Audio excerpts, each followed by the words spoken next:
Hello everyone, welcome back to my YouTube channel BA Students. So I hope you are healthy and studying well.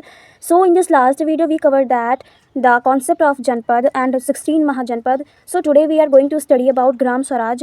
It is the also part of Unit 3, Dharma, Philosophy and Vasudhaiva Kutumbakam. It is the last topic. So let's start this chapter without wasting any time. So हम यहाँ पे पढ़ेंगे सबसे पहले the Gram Swaraj. तो जो पिछली videos आपने अगर नहीं देखी हैं, जैसे कि कॉन्सेप्ट ऑफ जनपद महाजनपद, तो आप जाके वहाँ पे चेक कर लीजिएगा, डिस्क्रिप्शन बॉक्स में आपको लिंक में वहाँ पे मिल जाएगी और प्लेलिस्ट ऑलरेडी क्रिएटेड ही है। सो आज हम पढ़ेंगे यहाँ पे द ग्राम स्वराज। मतलब ग्राम स्वराज होता क्या है। ग्राम स्वराज के शब्द से ही हमें पता चल रहा है। ग्राम मतलब होता है गांव, स्वराज मतलब एक ऐसी विचारधारा जहाँ जो है तो लोग उसकी जो लोकतंत्र है, उसकी जो अवधारणा है वो बिल्कुल ही एक तरह से ऐसी व्यवस्था है जो कि मान के चलिए जो राजनीतिक एक तरह से जो अनार्की होती है, मतलब कहने का कि वहाँ कोई नेता नहीं हो तो खुद अपनी चीज़ें जो है तो व्यवस्थित करते हैं, उसे ग्राम स्वराज कहते हैं। तो चलिए थोड़ा सा पढ़ते हैं। यहाँ पे फर्स्ट पॉइंट हमारा दिया गया है, the idea of Gram Swaraj is the concept of an ideal democracy. तो कहा गया है यहाँ पे कि जो ग्राम स्वराज है, Gram Swaraj is the concept of ideal democracy. Gram Swaraj का विचार एक तरह से आदर्श लोकतंत्र की अवधारणा है। Gram Swaraj is a system at the village level which completely solve problems like political chores, corruptions, anarchy and dictatorships। तो यहाँ पे बताया गया है कि ये जो एक ऐसी व्यवस्था है ग्राम स्वराज, जो ग्राम स्तर पर मतलब गांव के स्तर पर एक ऐसी व्यवस्था है जो एक तरह से राजनीतिक अराजकता, यहाँ पे अनार्की का मतलब होता है अराजकता, मतलब कि जहाँ कोई नेता ना रहता हो, है ना, जहाँ कोई राज न करता हो, कोई नेता न रहता हो, और भ्रष्टाचार, है ना, करप्शन वगैरह और तानाशाही जैसे जो समस्याओं का एक तरह से पूर्ण जो है तो प्रॉब्लम जो है तो सॉल्व करती है। मतलब कहने का कि ऐसी व्यवस्था, ग्राम स्वराज ऐसी व्यवस्था है गांव की जहाँ जो है तो राजनीतिक अराजकता मतलब अनार्की, मतलब जहाँ कोई नेता नहीं होता है, भ्रष्टाचार नहीं होता हो और एक तरह से तानाशाही भी किसी की ना हो, इन जैसी समस्याओं का वो पूर्ण समाधान करती है Gram Swaraj. In ancient times, the village was the center of the governance system. Village panchayats worked as a local self-government. Religion, industry, business and daily activities were discussed in these panchayats। तो यहाँ पे बताया गया कि इन एंशिएंट टाइम मतलब प्राचीन काल में गांव शासन व्यवस्था का जो केंद्र हुआ करता था। गांव जो होता था वो शासन व्यवस्था का जो तो केंद्र पहले हुआ करता था, और ग्राम पंचायतें जो है ना तो वो स्वशासन के रूप में, मतलब स्वशासन मतलब क्या होता है, खुद जो शासन वहाँ पे करते हैं उसके रूप में कार्य करती हूँ। और ये जो पंचायत में धर्म हो गया, है ना, इंडस्ट्री बिजनेस हो गया, मतलब कि उद्योग जो धंधे हो गए, और डेली एक्टिविटीज़ जो हुआ करती थी, दैनिक जो मतलब गतिविधियाँ वो करती थी, उस पर जो है तो चर्चा होती थी। और ये चर्चा कौन करता था, इन एंशिएंट पंचायत जो है तो इस पर वर्क करती थी, है ना, जो वहाँ की सेल्फ गवर्नमेंट हुआ करती थी, तो वो इन सारी चीज़ों पर जो है, इन मुद्दों पर जो है तो बातें वो किया करती थी।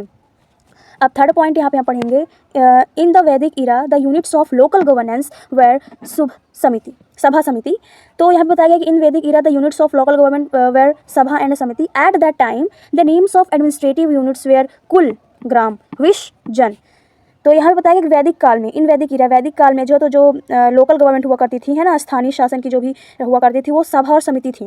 पहले जो था वैदिक काल में, अब बात किया गया यहाँ पे कि जो शासन हुआ करता था स्थानीय शासन कहा जाए, तो अब सभा और समिति होने लगी। और उस समय जो है तो एक तरह से बोला जाए the name of administrative unit well कुल, ग्राम, विश, जन। तो उस प्रशासनिक में अगर बात किया जाए तो कुल हुआ करता था। ग्राम, कुल का मतलब होता था ग्राम कि ये इस कुल के हैं, जैसे गुरुकुल हुआ तो गुरु के कुल मतलब गुरु के मतलब साइड के, है ना, उनके गुरुकुल मतलब एक तरह से माना जाए जैसे कि गुरुओं का कुल, है ना, गुरुओं का गांव, ऐसा वहाँ पे माना जाता था कि जो प्रशासनिक इकाई रहती थी जहाँ सभा समिति हुआ करती थी, कुल को मतलब ग्राम होता था, मतलब गांव होता था, और विश मतलब होता था जन, मतलब लोग। तो यहाँ पे ये बताया गया है the smallest unit of politics was कुटुंब, है ना, the smallest unit of politics was कुटुंब। राजनीति की सबसे छोटी इकाई कुटुंब थी, कुटुंब, ठीक है। The oldest man of the family was the head of the कुटुंब। जो कुटुंब का मतलब ये कि परिवार का जो सबसे सयाना इंसान होता, जो वृद्ध व्यक्ति हुआ करता था, उसे कुटुंब का मुखिया होता था। कि जो सबसे मतलब वृद्ध हो वो पूरे कुटुंब का जो है तो मुखिया हुआ करता था। जैसे अपने मान लीजिए घर में जो है तो सबसे जो वृद्ध है उसको कुटुंब बोला जाता है ना, कि जैसे दादी हो गई, नानी हो गई, कोई भी सयाना इंसान आपके घर में हो तो उन्हें कुटुंब बोला जाता है। मतलब कि कहा जाए तो वो आपके परिवार के सबसे वृद्ध व्यक्ति में से उन्हें मुखिया बोला जाता था। A group of many families was called gram. अब लिखा है कि a group of many families, अब जो जितनी फैमिली हुआ करती थी उनके ग्रुप को क्या कहता था, ग्राम कहा जाता था। ग्राम मतलब तभी गांव। जैसे 1000 फैमिली जब हुआ करती थी तब 1000 फैमिली का एक गांव बनता था, ऐसा। तो कई परिवार के समूह को ग्राम कहा जाता था, ये यहाँ पे बताया गया। Group of many families called gram, मतलब समूह जो है तो परिवार के समूह को ग्राम कहा जाता था। और the village official was called, यहाँ पे बताया गया है ग्रामीण। ग्रामीण मतलब कहने का कि ग्राम जो अधिकारी होते थे उन्हें ग्रामीण कहा जाता था, जो थोड़ा ऊंचे कुल के रहते थे, है ना, जो चीज़ों को समझ से सभा समिति बनाया करते थे, है ना, उन सभी को यहाँ पे ग्रामीण कहा जाता था। कहाँ, इन वैदिक ईरा में। तो अब जो हमारा नेक्स्ट टॉपिक है यहाँ पे बताया गया है ना, ये नेक्स्ट पॉइंट है यहाँ पे, सो यहाँ पे लिखा है कि इन द वैदिक इरा। तो मैं आपको बता दूं जितना भी मैं कंटेंट आपके लिए लाइन लिख के, तो ये आपको नोट्स के तौर पे बिल्कुल परफेक्ट है। आप चाहें तो इसे पॉइंट वाइज पॉइंट बना के भी अपने से नोट्स लिख सकते हैं। और इतना कंटेंट मैं ला दी हूँ कि नोट्स तो अपने से ही बनाना चाहिए, खैर, ताकि आपको समझ में आ जाए जो मैं समझाऊँ, जो मैं पढ़ाऊँ, तो आप इसको ईजिली जो है तो अपने शब्दों में लिख पाएँ। तो ऑलरेडी आपके लिए बहुत है पेपर में लिखने के लिए, तो बिल्कुल आप 100% आप यहाँ से लिख सकते हैं, कोई दिक्कत नहीं है। और पूरे नंबर भी आपको यहाँ से मिलेंगे, क्योंकि इतना कंटेंट है, बहुत है। तो ये यहाँ पे पॉइंट है हमारा next point. In the Vedic era the units of local governance were sabha and samiti. मतलब वैदिक काल में जो है तो स्थानीय शासन की जो सबसे छोटी एक तरह से यूनिट ऑफ लोकल, मतलब कि यूनिट सबसे छोटी इकाई अगर बोला जाए तो सभा और समिति हुआ करती थी, है ना, सभा और समिति थी। और उस समय जो है तो यहाँ पे ये बताया गया एडमिनिस्ट्रेटिव कुल एंड ग्राम जन, ये बताया गया था, हमने पिछले स्लाइड में पढ़ा था यहाँ तक कि the smallest unit of politics was कुटुंब। मतलब कि जो मतलब कि कहा जाए कि परिवार में सबसे वृद्ध हुआ करता था उसको जो है तो कुटुंब का दर्जा दिया जाता था, मतलब मुखिया का। फिर यहाँ पे बोला गया है कि the oldest man of family was the head of कुटुंब। यही बताया गया कि जो सबसे ओल्ड मैन हुआ करता था फैमिली में उसको हेड ऑफ कुटुंब बताया जाता था, मुखिया बताया जाता था। A group of many families was called, मतलब कहने का कि जो बहुत समूहों का, मतलब फैमिली को समूहों का जो है तो उन्हें फिर ग्राम बोला जाता था, मतलब गांव बोला जाता था। एक ग्राम बनता था, मतलब एक कहने का कि इतनी सारी जो फैमिली हैं उनको एक ग्रुप में, उनका समूह को जो है तो ग्राम कहा जाता था। The village officer was called a ग्रामीण। और जहाँ जो विलेज के ऑफिसर हुआ करते थे उसे ग्रामीण बोलते हैं। A group of many village was called vinsh and its officer vishpati. यहाँ से हमें पढ़ना था कि a group of many villages was called vinsh and its officer was called vishpati. मतलब कहने का कि यहाँ पे कहा गया है कि जो उसके एक तरह से विश, मतलब कि अनेक ग्राम के समूह को, अब जैसे मान लीजिए हमने पढ़ा कि एक फैमिली है ना, एक फैमिली है, उसका जो सयाना इंसान होगा, जो सबसे ओल्ड पर्सन होगा, वो हो गया मुखिया, ठीक है। उसके बाद उसी तरह की फैमिली अगर हम 100 भी ले लें, 100 फैमिली का जो समूह हो गया वो हो गया ग्राम, मतलब गाँव। अब 10 गांव को मिला करके एक क्या कहते था, विंश बनता था। विंश मतलब कि कहा जाए तो अनेक जो गांव हुआ करते थे, मतलब एक से ज़्यादा, 3 4 5, है ना, ऐसे जो गांव का समूह हुआ करता था उसे विंश कहते थे। और उसका जो अधिकारी होता था उसे विशपति कहा जाता था। अब जैसे 5 गांव का जो समूह हुआ है ना, तो उसका जो लीडर हुआ ना, अधिकारी, उसको विशपति कहा जाता था। कब? इन वैदिक ईरा में। So wish together form the जन। तो वही यहाँ पे बताया गया है कि उसे विशपति कहा जाता था और अनेक विश मिलकर जन बनते थे। मतलब कि फिर इसी तरह अनेक जो विश मिलकर एक जन बनते थे। कहने का मतलब कि जैसे हमने बोला कि 5 गांव का मिलाकर एक विशपति हुआ, तो इसी तरह जो है तो बहुत सारे विशपति बना करते थे, उन्हें जन कहा जाता था। वो साथ में रहते थे, उन्हें जन कहा जाता था। The chief officer to the jan called gop. अब गोप क्या है? तो यहाँ पे लिखा है कि अनेक विश मिलकर जन बनते थे और जन है, जन के प्रधान अधिकारी को गोप कहा करते थे। अब जन के जो प्रधान अधिकारी और हुआ करते थे उन्हें गोप कहा जाता था। और जो गोप है यहाँ पे बताया गया है, gop was mainly name of the king. Gop was the highest post then system of governance in the Vedic era the state very small, that is why the importance of villages was even more. अब यहाँ पे बताया गया है कि जो गोप हुआ करता था, वो गोप जो है तो वो मुख्यतः कैसे कहा जाता था, राजा का नाम था, है ना। जैसे राजा के नीचे बैठते हैं ना, राजा के नीचे जब उसका किंगडम है तो उसके नीचे बैठते हैं, तो उसे क्या कहते हैं, विशपति कहा गया। विशपति कहाँ बैठेगा? अपने गांव में, जितने अनेक गांव है वहाँ बैठेगा। और हर गांव के लोग कौन हुआ करते थे? तो फैमिली हुआ करती थी। तो यही बताया गया यहाँ पे कि वैदिक काल में जो है तो राज्य छोटे होते थे, इसीलिए ग्रामों का महत्व और भी अधिक था, है ना। इसका कहने का मतलब ये है कि इसका इंपॉर्टेंस इसीलिए था क्योंकि राज्य छोटे हुआ करते थे और गाँव का महत्व बहुत ज़्यादा पहले रहता था।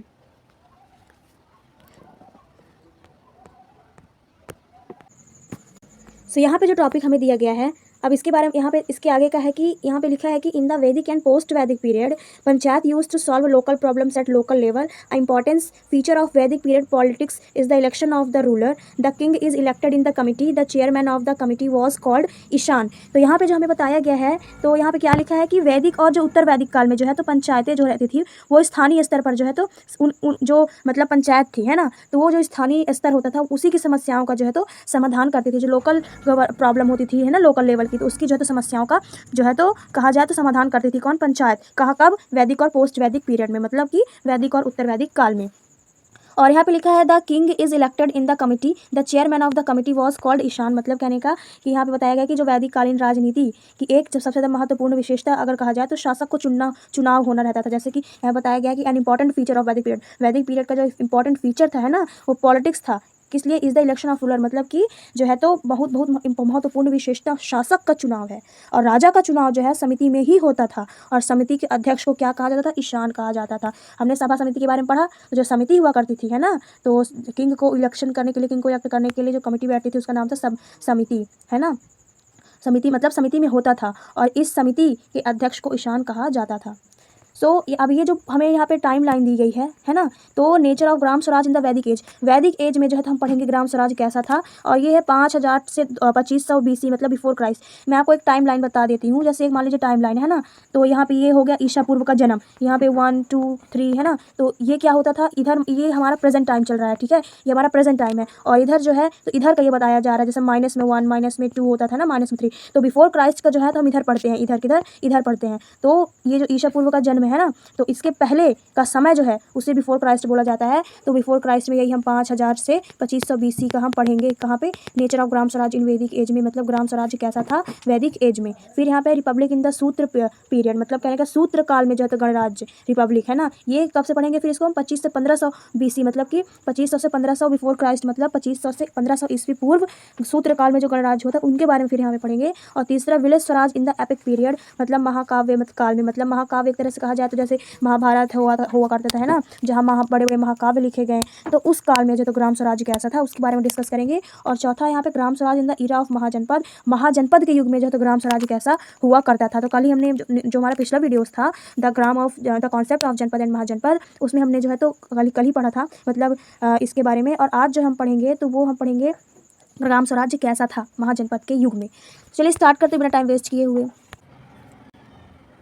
तो सबसे पहला हम पढ़ेंगे यहाँ पे nature of gram Swaraj in the वैदिक एज, मतलब कि वैदिक युग में ग्राम स्वराज की क्या प्रकृति रही है, उसका कैसा नेचर रहा है, उसके बारे में पढ़ेंगे। ये 5000 से लेकर के 2500 ईसा पूर्व पहले की बात बताई गई है यहाँ पे, इसके बारे में थोड़ा सा यहाँ पे पढ़ेंगे कि वैदिक काल में जो है तो वैदिक एज में कैसा था ग्राम स्वराज। तो in the Vedic era the powerful units of local governance were sabha samiti and विधाता, यहाँ पे बताया गया है कि वैदिक युग में जो था तो जो यूनिट्स मतलब पावरफुल यूनिट्स, मतलब कि वैदिक युग में जो है तो स्थानीय शासन की जो शक्तिशाली इकाइयाँ जैसे सभा समिति है ना, सभा हो गई, समिति और विधत ये थी। और the governance of panchayat at the village level was the proponent of gram Swaraj and Gram swa governance, मतलब कहने का ग्राम स्व गवर्नेंस का मतलब है ग्राम स्व शासन, ठीक है, और ग्राम स्वराज का तो मतलब पता ही है ग्राम स्वराज एंड ग्राम स्व शासन। कहने का मतलब ये कि ग्राम स्तर पर, मतलब गांव के जो लेवल था, विलेज लेवल पर बोला जाए तो ग्राम स्तर पर पंचायत का शासन जो है चला करता था ग्राम स्वराज के रूप में, ग्राम शासन का समर्थक एक तरह से ये था।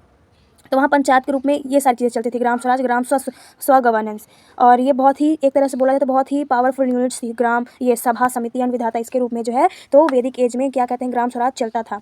और सेकंड अगर हम बात करें रिपब्लिक इन सूत्र पीरियड, मतलब कि कहा जाए तो सूत्र काल में गणतंत्र, मतलब कहने का कि जो फिर इसके बाद जो है तो 2500 से 1500 BC बिफोर क्राइस्ट में जो है तो कैसे फिर ग्राम स्वराज चलता था। पहले तो इस तरह चलता था, ग्राम स्वराज में ग्राम स्व शासन चलता था, पावरफुल यूनिट्स जैसे हो गए सभा समिति विधाता, इसके रूप में जो है तो विलेज लेवल का काम हुआ करता था है ना। अब फिर उसके बाद कैसे सूत्र पीरियड में जो है तो इसका काम चलने लगा ग्राम स्वराज का। तो by the end of the late वैदिक पीरियड, मतलब उत्तर वैदिक काल के अंत तक, जो वैदिक काल है उसके उत्तर वैदिक काल के अंत तक यहाँ पे बताया गया है कि Indian society culture and it's literature had expanded a lot, Bharatiya Samaj है ना, इंडियन सोसाइटी कल्चर संस्कृति और उसके जो साहित्य का ये बहुत ही ज़्यादा एक तरह से बोला जाए तो विस्तार हो चुका था है ना। The preservation of this increasing knowledge had become problem, it was not possible to remember everything in its entirety, their classification and considerations was necessary, therefore the style in which this work was done is called sutra style. Sutra means the thread or string, कहने का मतलब सूत्र का जो अर्थ होता है वो धागा या डोरी होता है। अब ये कैसे, तो यहाँ पे बताया गया है कि जो ये सूत्र काल में जो है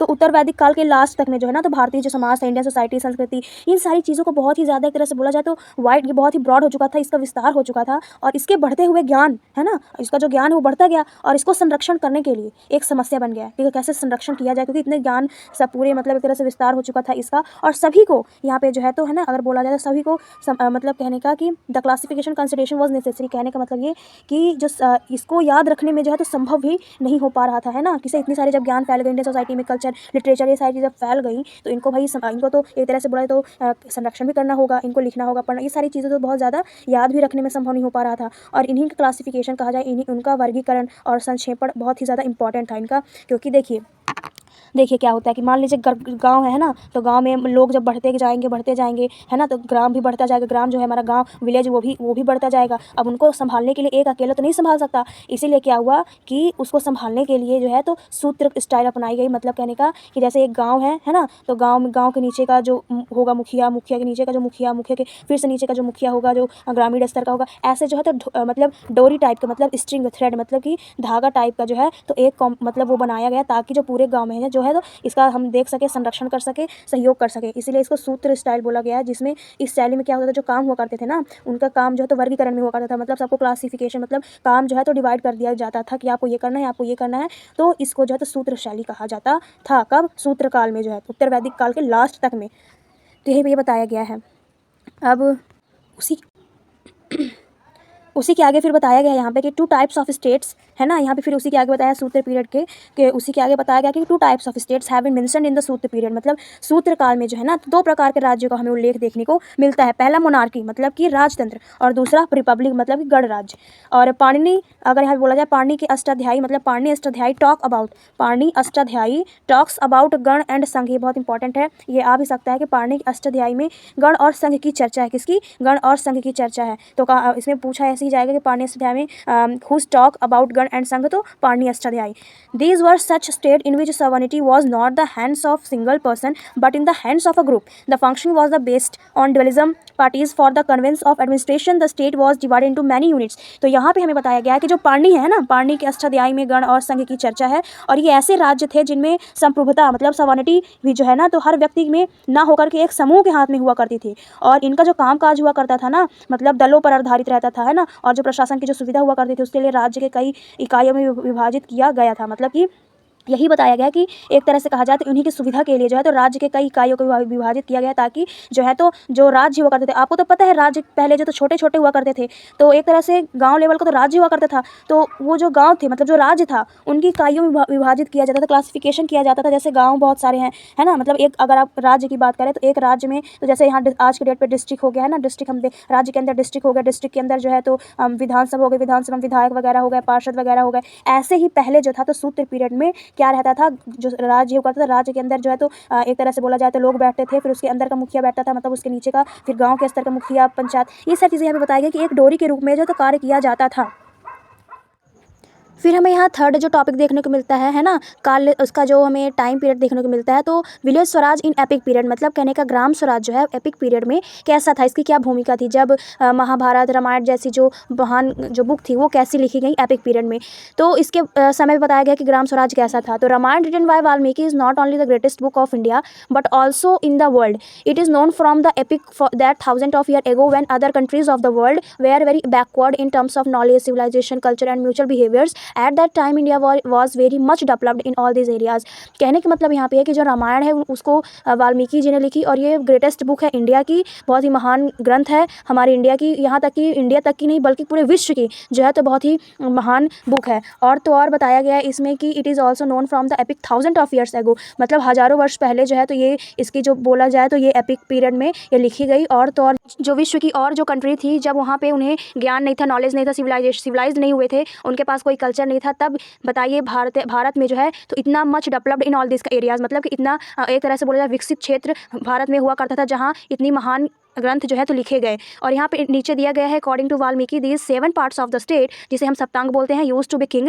जैसे कि यहाँ पे बताया गया कि अकॉर्डिंग टू वाल्मीकि के अनुसार जो 7 हमें पार्ट यहाँ पे दिए गए हैं स्टेट के, उसे सप्तांग बोला जाता है। और जैसे कि हो गया king, minister, district, treasure, city, fort, punishment मतलब आर्मी, यहाँ पे सप्तांग बताए गए हैं कि इनके द्वारा जो है तो विलेज स्वराज जो है तो पहले चलता था। कब? एपिक पीरियड में। The Ramayana period was the period of monarchial state, मतलब रामायण काल जो है तो राजतंत्रीय राज्यों का काल था, है ना, मोनार्कियल स्टेट था तब रामायण काल में। 3 words council, committee and parliament are mentioned in the Ramayana. यहाँ पे बताया गया कि रामायण में 3 शब्दों का जो है तो हमें उल्लेख देखने को मिलता है, जो है परिषद मतलब काउंसिल मतलब परिषद, कमिटी मतलब समिति, और संसद का उल्लेख हमें देखने को यहाँ पे मिलता है। The mention of council and जनपद in the Ramayan show that system of representation and decentralization was present even at the time। और हमें यहाँ ये बताया गया है कि जो है तो जनपदों का उल्लेख भी हमें यहाँ दर्शाया गया है रामायण में। जो रामायण का जो परिषद है, मतलब कि जो काउंसिल है, जो काउंसिल में मेंशन किया गया है, जो काउंसिल है मेंशन किया गया है वहाँ पे रामायण में, वो क्या दर्शाता है, तो वो जनपदों को जो है तो वहाँ पे दर्शाता है, और साथ ही साथ रिप्रेजेंट करता है, मतलब उस समय की जो भी चीज़ें रही हैं उन सारी चीज़ों को ये रिप्रेजेंट करता है, क्या व्यवस्था रही है उनके बारे में ये बताता है रामायण, है ना। और the place of Mahabharata is very important in the study of ancient Indian system and political thoughts. There is a disagreement about its composition period, however it is considered to be next to 10th BC, नेक्स्ट of 10th BC. The thought described in Mahabharata are mainly propounded by Bhishma. His thoughts are also called political thoughts. Mahabharata is the religion text of India's मतलब Indians. अब ये जो यहाँ पे बताया गया है पूरा जो पैराग्राफ है, यहाँ भी ये बताया गया है कि प्राचीन जो भारतीय व्यवस्था और राजनीतिक विचारों के अध्ययन में जो है हमें महाभारत का स्थान बहुत ही महत्वपूर्ण बताया गया है।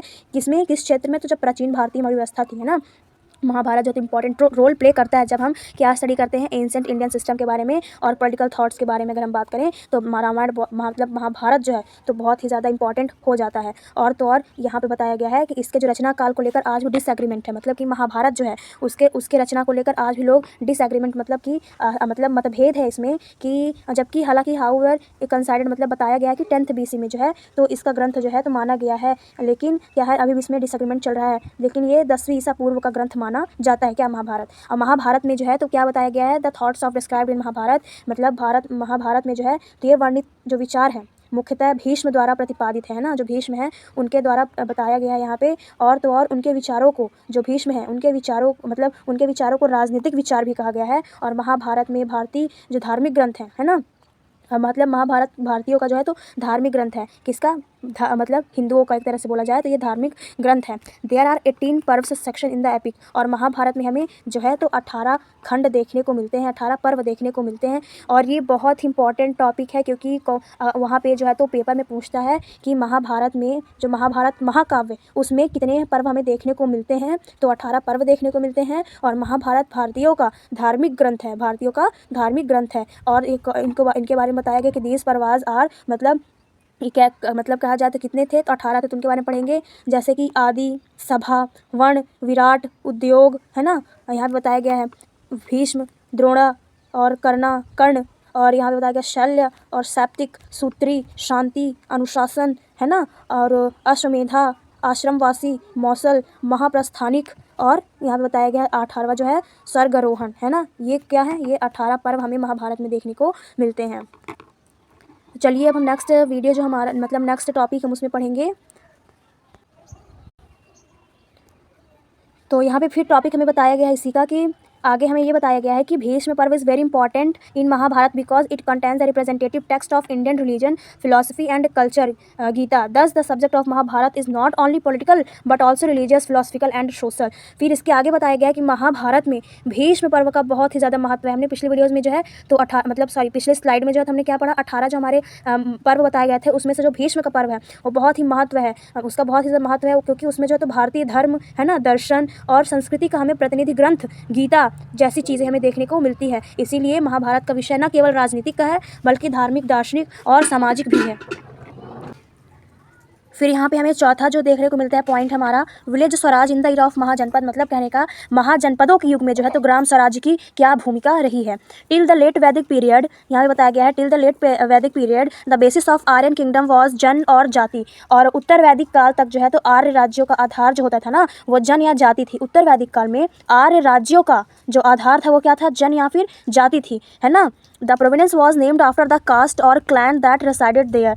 और बताया गया है कि इन्हीं के प्रांत का जो नाम है, जो प्रांत जहाँ ये लोग रहते थे, है ना, तो उस प्रांत का नाम जो है यहाँ के निवास करने वाली जो जाति या कुल के नाम पर रखा जाता था। जो जातियाँ रहती थी वो जो जाति थी जो वहाँ रहती थी उनके प्रांत का नाम भी उनके कास्ट के हिसाब से जो है तो बताया जाता था। Such kingdom can be called the jan और jati kingdoms although people of other castes also resided in the kingdom their place was secondary. तो यहाँ पे बताया गया कि ऐसे राज्यों को जन या जातीय राज्य कहा जाता था। हालांकि राज्य में अन्य जो जातियाँ के लोग भी निवास करते थे लेकिन उनका स्थान जो था तो उन्हें सेकंड स्थान पर रखा जाता था, है ना। दे प्लेस वॉज सेकेंडरी, मतलब उनका स्थान जो तो गौण था, ऐसा यहाँ पे बताया गया है। कब बताया गया है तो विलेज स्वराज कब का, ये जब महाजनपद हुआ करता था इनके महाजनपद के उसमें बताया गया है कि विलेज स्वराज था, ऐसा था ग्राम स्वराज।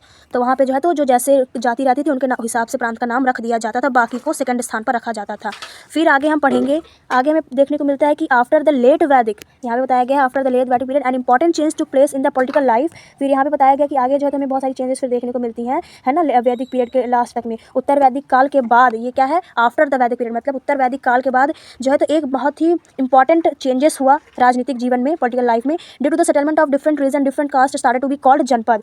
तो विभिन्न क्षेत्रों में बसने के कारण अलग अलग जातियों को जनपद कहा जाने लगा। नाउ द इंपॉर्टेंस ऑफ जनपद और रीजन इंक्रीज्ड इन प्लेस और कास्ट ऑफ पीपल। और जातियों को जनपद कहा जाने लगा। अब इसका महत्व जाति या लोगों के स्थान पर जनपद जनपद या फिर इसको इसके क्षेत्र और भी ज़्यादा बढ़ गए, क्योंकि जैसे जैसे लोग मतलब आते गए रहने लगे तो उसमें क्या हुआ कि सेकेंडरी पीपल माना गया उन्हें, और पहले आर्यन जो जाति थे उनके आधार पर प्रांत का नाम रखा जाता था। तो ऐसे बहुत सारे जनपद डिवाइडेड होते गए, बढ़ते गए। और in this era there is a description of such janapad in विच 16 महाजनपद। ऐसे डिवाइड होते गए। मोस्ट इंपॉर्टेंट जो जनपद थे वो 16 महाजनपद हुए, है ना, उसके चीफ हुए। मतलब कहने का ऐसे जनपदों का वर्णन हमें 16 जनपद हैं, वो जो 16 जनपद थे वो बहुत ही महत्वपूर्ण थे, जिसे महाजनपद हम कहते हैं। और लिस्ट ऑफ दिस जनपद आर फाउंड इन बुद्धिस्ट, और हमें इन जनपदों की सूची बौद्ध धर्म से मिलती है, जहाँ जैन ब्राह्मण text, specially in text like, जहाँ पे जैन ब्राह्मण ग्रंथों और विशेष रूप से कहा जाए तो अंगुतर जो निकाय है ना, पाली लैंग्वेज में हमें देखने को मिलती है। और इन जनपदों को हम महाजनपद कहते हैं। तो महाजनपद हम किसे कहते हैं, तो यहाँ पे बताया गया है ऐसे जनपदों का वर्णन जिनमें 16 महाजनपद प्रमुख थे। और इन जनपदों की सूची जो है हमें बौद्ध धर्म में मिलती है, जहाँ जैन ब्राह्मण ग्रंथों और विशेष रूप से अंगुतर निकाय, ये क्या है, अंगुतर निकाय क्या है, ये एक तरह से ग्रंथ है, पाली भाषा में लिखी गई है ना, बुद्धिस्ट में। और इन जनपदों को महाजनपद कहा जाता है। तो आज जो है हम इतना ही पढ़ेंगे। अगर आपको वीडियो अच्छा लगा तो आप इसको शेयर कर दीजिएगा, सब्सक्राइब भी कर लीजिएगा, ताकि मैं न्यू वीडियो जब लेके आऊँ तो आपको नोटिफिकेशन मिलती रहे। और ये सारी चीज़ें जो मैंने आपको पढ़ाई है बहुत इंपॉर्टेंट थी। ये ग्राम स्वराज के बारे में था, ग्राम स्वराज कैसे बढ़ा है ना, उसका नेचर कैसे था।